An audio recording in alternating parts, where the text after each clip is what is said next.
આપણી આસપાસ રહેલા કબૂતરો સ્વાસ્થ્ય માટે શું જોખમી બની શકે?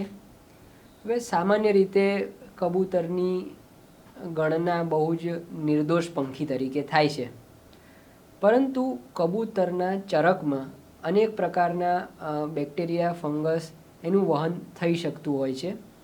કબૂતર અને એના ચરકને કારણે થતી જો સૌથી જોખમી કોઈ બીમારી હોય તો એને એલર્જીક આલ્વિયોલાઇટિસ કહેવાય છે.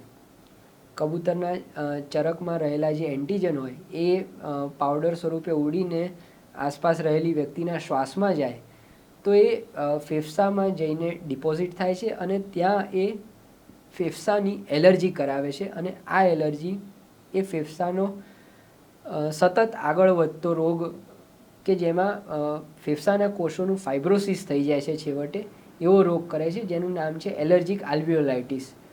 આ જીવલેણ રોગ બની શકે છે. આને ટાળવા માટે વ્યક્તિઓએ અનેક કબૂતરો હોય અથવા તો કબૂતરો જ્યાં એમનું ચરક એટલે કે એમને ડ્રોપિંગ્સ પાડતા હોય એના આસપાસના વિસ્તારમાં રહેવાનું ટાળવું જોઈએ. આ ઉપરાંત કબૂતરના ચરકમાં કેટલાક બેક્ટેરિયા જેમ કે સાલ્મોનેલા, ક્લેમિડિયા, એ ઉપરાંત કેટલીક ફંગસ, ક્રિપ્ટોકોકસ, હિસ્ટોપ્લાઝમા, એ બેક્ટેરિયા અને ફંગસનું પણ વહન થતું હોય છે. જો ચરકના માધ્યમથી આ બેક્ટેરિયા કે ફંગસ વ્યક્તિના શ્વસન માર્ગમાં જાય, પાચન માર્ગમાં જાય તો એ બેક્ટેરિયા કે ફંગસનું ઇન્ફેક્શન એટલે સાલ્મોનેલા જાય તો સાલ્મોનેલોસિસ, જેમાં પેટનો દુખાવો, ઝાડા, ઉલટી વગેરે કરાવી શકે. ક્લેમિડિયા જાય તો સિટાકોસિસ નામનો રોગ કરાવી શકે. હિસ્ટોપ્લાઝમા કે ક્રિપ્ટોકોકસ નામની ફંગસ જાય તો એ ફેફસાનો હિસ્ટોપ્લાઝમોસિસ કે ક્રિપ્ટોકોકોસિસ નામના ઇન્ફેક્શન કરાવી શકે.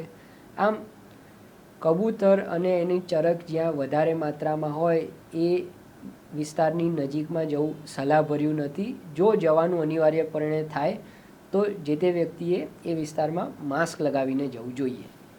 વૈષ્ણવજન તો તેને કહીએ જે પીડ પરાઈ.